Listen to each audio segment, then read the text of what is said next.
Apakah teori Pitagoras mempengaruhi pada perkenalan seorang laki-laki dan perempuan? Bisa benar juga tidak, tergantung pada keadaan, kondisi, situasi, dan siapa pihak yang ingin kita kenali dulu. Keadaan, kondisi, situasi, dan maksudnya yang bagaimana? Ketika tempat, waktu, rasa bercampur melebur menjadi satu, hingga membuat kita merasa nyaman dan segera ingin berkenalan, maka itu bisa termasuk dalam hal yang tadi ditanyakan. Bukannya nyaman itu jebakan? Iya dan tidak. Kenapa? Kan ada tuh lirik lagu yang sering diputar dan didengarkan. Keluarlah dari zona nyaman. Kenapa kita selalu saja tidak bisa keluar dari zona itu? Padahal kita tahu itu menyakitkan. Itu hanya sebuah lirik atau pengalaman dari seseorang. Ya, mungkin karena zona yang dia buat membuat pengalaman dia menyenangkan sampai lupa cara mengendalikan sebuah keadaan yang sebenarnya, sehingga berakibat atau berakhir dengan menyakitkan. Jadi maksudmu, kita jangan terlalu lama dalam kesenangan hingga kita terjerat ke dalam zona yang dimaksudkan. Begitu. Benar dan juga tidak, karena apa yang kamu cari itu hanya kesenangan saja. Kesenangan tanpa ketenangan sebenarnya itu tidak akan pernah bertahan lama. Itu hanya sementara. Maka wajar jika kita mengalami juga bertemu kembali proses fase tersebut.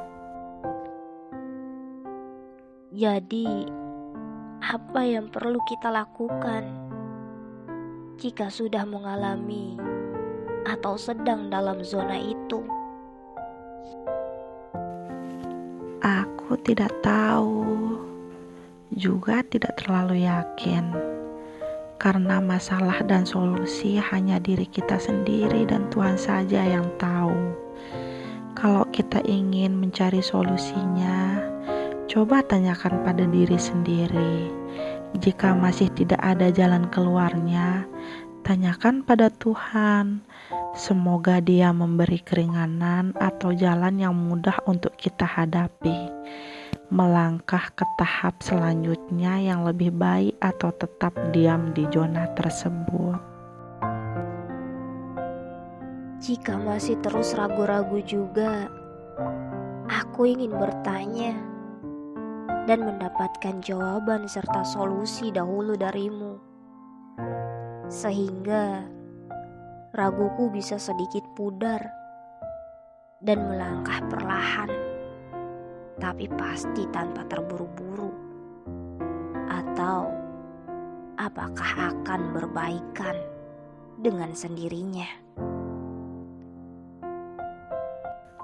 Pertanyaan sebenarnya, apakah kita mau berubah dan melangkah atau tetap diam dan terus merasa kesakitan?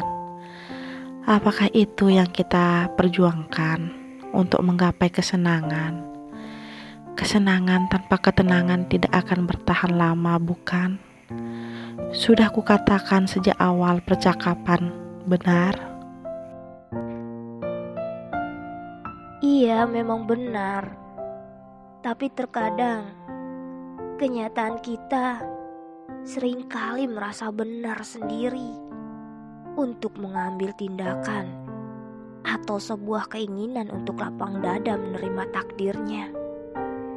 Seperti pohon tak menunggu permintaan maaf dari kapak yang menebang tanpa pandang bulu. Namun, pohon tetap tumbuh dalam tumbangannya karena dia bermanfaat untuk sekitarnya.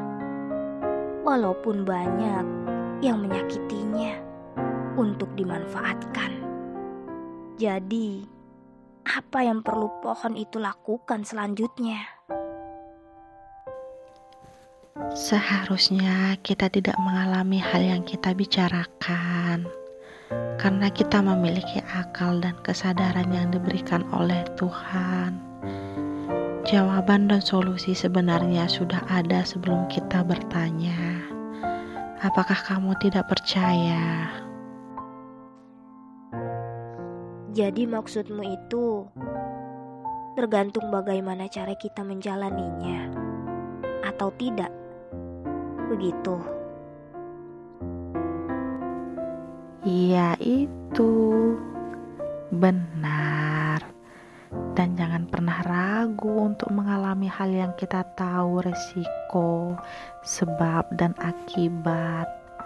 Karena akal dan sadar perlu kendali hati yang tegar dan sabar serta syukur. Intinya sabar, sadar dan bersyukur, maka kita akan memiliki kedua hal yang kita bicarakan. Jika tidak, berarti masih ada keraguan dalam benak kita.